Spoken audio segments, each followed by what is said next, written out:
Ang nakaraan, labis ang pagkagulat nitong si Clara noong nagtapat itong si Michael sa kanya kung ano ang kanyang saloobin.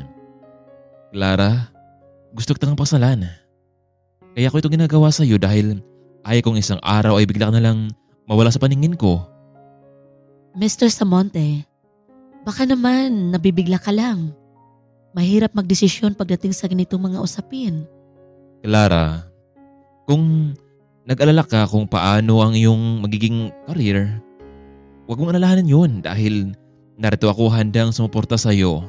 Hindi ba malapit na kayo magtapos sa kolehiyo ni Jenny? At ilang buwan lang. Tutulungan kita para sa magiging career mo. Ang gusto ko lang ay lagi kang makita at makasama. Mr. Samonte, seryoso ka na ba talaga sa mga sinasabi mo? Oo, Clara, seryoso ako. Kapag pumayag ka sa offer ko, ipapakilala kita agad sa Lola Margaret ko. Pero, Mr. Samonte, sana bigyan mo pa ako ng kaunting panahon para makapag-isip. Malay natin. Siya nga pala, maraming salamat sa special date natin. At higit sa lahat, sa naging tulong mo sa pamilya ko. Pwede mo na ba akong ihatid sa ospital? Hindi kasi ako mapakali sa sinapit ni nanay eh. Okay, Clara. Maghintay ako sa pagiging sagot mo sa akin. Hapon na noon, bago sila nakalabas sa isang private resort, ay muling hinatid ni Michael ang dalaga sa ospital. Tay, kumusta na si nanay? Ayun anak, sa ngayon, kasalukuyan siyang inoperahan. Kumusta naman ang date niyo ni Mr. Samonte? Ayos lang naman din, Tay. Tay, meron akong gustong sabihin sa inyo ni nanay. Pero bago yon, umaasa akong lalaban si nanay. Sana nga anak maging successful ang operasyon. Kahit hindi mo na sabihin sa akin, alam ko na ang gusto mong sabihin. Kayo na ba na Mr. Samonte? Hindi pa, tatay. Iniisip ko pa ng mabuti. Pero para sa inyo ba? Okay lang ba sa inyo? Sa tingin ko naman, Clara, mabuti at matino siyang lalaki para sa iyo. Pero nasa pa rin desisyon eh. Halos matapos ng 24 oras ay naghintay pa rin ang mag-ama sa ibabalita ng doktor sa kanila.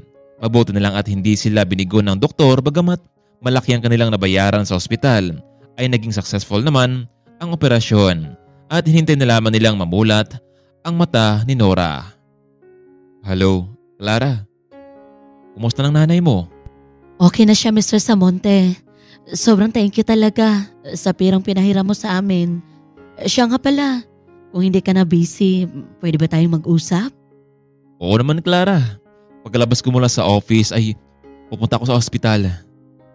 Sige, Mr. Samonte. Maraming salamat ulit. Tila nakapag-desisyon itong si Clara na sasagutin naman itong si Michael. Hindi naman siguro mahirap matutunang mahalin ang lalaking katulad niya. Nang hapon ding iyon ay dumating na si Michael sa ospital.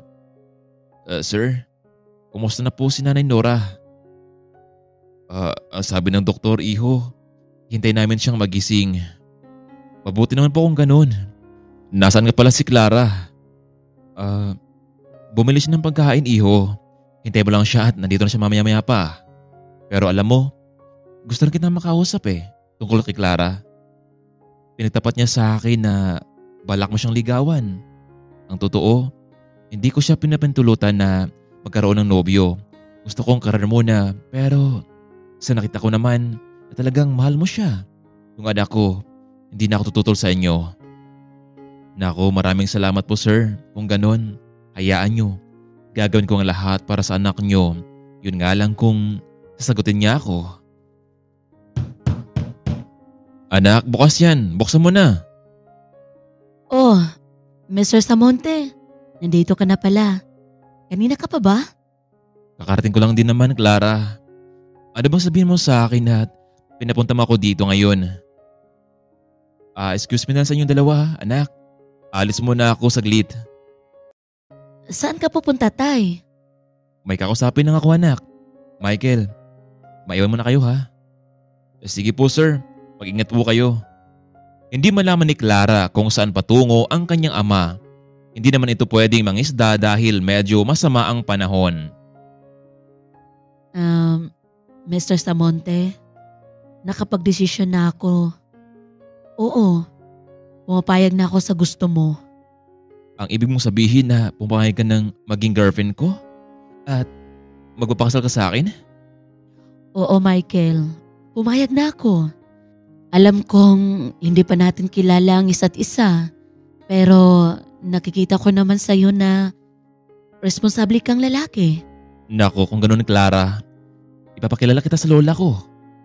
Sigurado akong matutuwa siya kapag nakita ka. Michael, okay lang bang bago mo ako ipakilala sa lola mo, gusto ko munang makasigurado na gising na si Nanay Nora. Huwag kang mag-alala dahil kung ano ang desisyon ko, hindi na yun magbabago pa. Isa pa, gusto kitang ipakilala sa nanay ko. Walang problema yun, Clara. Maganda nga yun para naman ay malaman ng nanay mo ang tungkol sa atin. Samantalang habang nasa labas naman noon itong si Fabian, may tumawag sa kanyang phone. Hello, sino to? Fabian, hindi mo na ako nakikilala? Nasaan si Nora? Gusto ko siyang makausap. Senyora Luz, wala po dito si Nora. Ano? Anong ibig mong sabihin? Iniwan mo ang anak ko? Hindi naman po, senyora. Ang totoo kasi, nagkasakit siya ngayon at nasa ospital ngayon. Pero huwag kayong alala dahil matagumpay naman ang kanyang operasyon. Ano? Operasyon? Ang ibig sabihin malala ang kondisyon ng anak ko? Nasa ospital yan at pupuntahan ko siya. Sige po, senyora. Ibibigay ko sa iyo ang address. Hindi na matiis ni Senyora Luz na hindi makita ang kanyang isang anak na si Nora.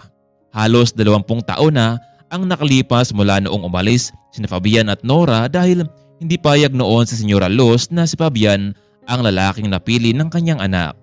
Ang masaklap pa dito ay nadalang tao noon itong si Nora ngunit hindi niya ito pinaalam sa kanyang ina.